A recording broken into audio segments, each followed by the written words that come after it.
My teaching philosophy focuses mainly on proper roles of the teacher, the roles of the student, disciplinary actions, and the importance of the relationships between the teacher and the students and the teacher and their families.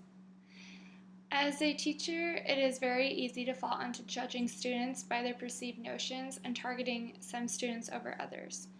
In the article, Crip and Jim Crow by Everless, it expresses how when teachers act this way, they are bringing the students straight to a downward spiral. Students know when a teacher doesn't care about their success. When this happens, then they don't care about their own success. Teachers need to be committed to their students regardless of their race and gender. Students fail when their teachers fail as an educator. It is extremely important to make sure that you do not get these perceived notions from the teacher from he or she from the previous year.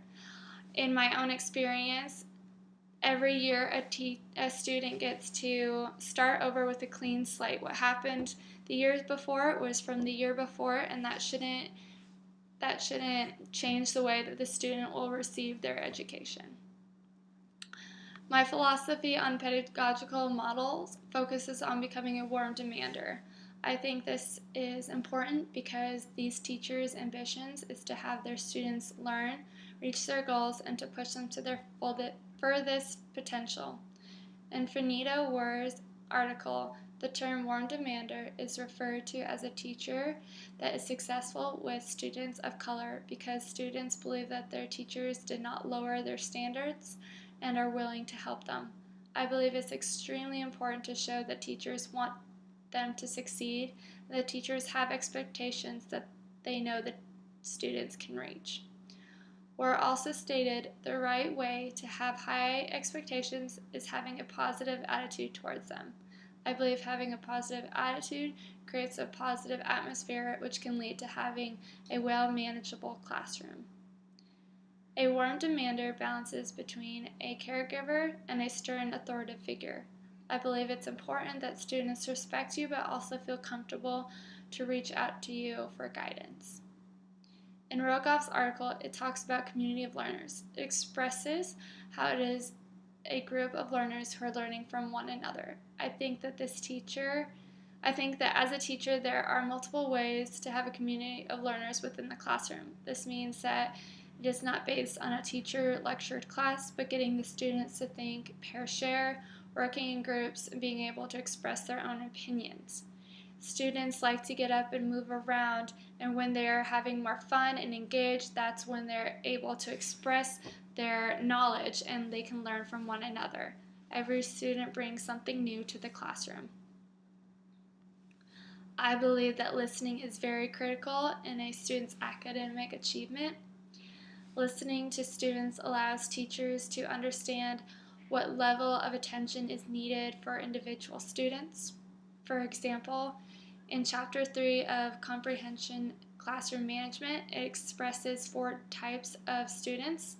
Each need a different approach to listening and interacting with teachers.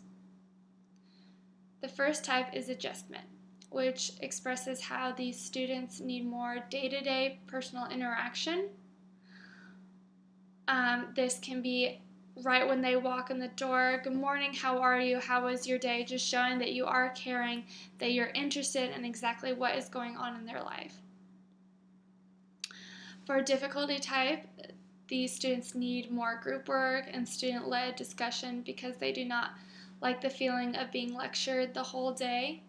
You can spend time listening and talking to them on exactly why they don't prefer a certain way of teaching and why they prefer a specific type of teaching.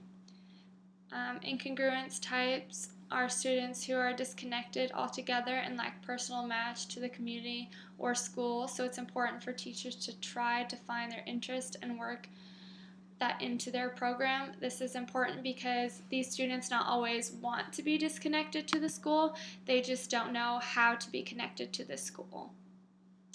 The last type is isolation. Isolation is where these students had built up issues with other teachers or authority. So this type is extremely crucial to make sure that those relationships are there and that you're really listening to how the student will learn and how to keep them engaged and motivated. Usually with these students, they need that one teacher that will change the way that they see learning and change the way that they respect other teachers in the future. Listening allows teachers to show students that you care about them, which builds respect for one another. If the student is having issues in a certain time, instead of the student acting out in the middle of the classroom, the student feels that they have that respect and relationship with the teacher where they can go up and talk to the teacher, and the teacher will know what's going on and maybe let them go do their own thing, and the student won't be picked on in class for having a certain behavior. This also will help the classroom management enormously. Building relationships between the teacher and the student also involves having trust.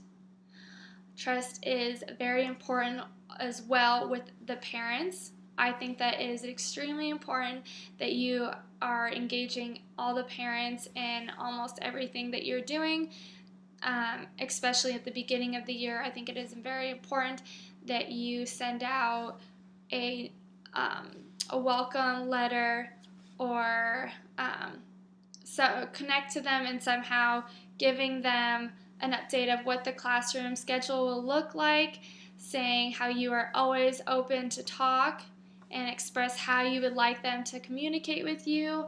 Have an opportunity for the teachers to meet the parents. Building that relationship with the parents is extremely important, especially down in the line when there comes an issue with the student. If it's a negative story behind the student, it's easier to talk to the parent when you have already built that relationship instead of coming to a parent you do not know and stating that something has gone wrong with their child. Another way that trust is very important is especially with those students, and students take on everything that you say and a lot of times hold on to every word that you say. So in this case, giving them hope, they can have that hope and they can strive and try to reach to achieve it. But the teachers need to make sure that this hope is measurable and realistic so the students can keep their faith in you and trust them in further situation. Duncan's article on hope, it focuses on different types of hope that is appropriate for teachers to give to these students. It uses a metaphor of giving students a rose to grow, but it cannot grow if it is in concrete. In this case, the teachers need to give ways to build cracks within the concrete for this rose to grow. The first type of hope is having to express and helping them confront harsh conditions of the reality instead of hiding it. In this way, students know how to confront situations. You are not giving them hope to succeed if you know what barrier lies ahead and try to hide it from them. The next is using your own resources to help these students achieve things that they wouldn't maybe not be able to do on their own, such as it is your responsibility to help a child succeed if you know that a certain teacher at a certain place can help them succeed more over there, or even if it's an older student and you have connections somehow, it is your responsibility as a teacher to reach out to those kids saying that you are able to help them out as much as you can. Finally is expressing your own experiences with these students. This shows that you are not perfect and that you have made mistakes, you have fixed them, and you have ended up as a teacher and as a role model that they can look up to.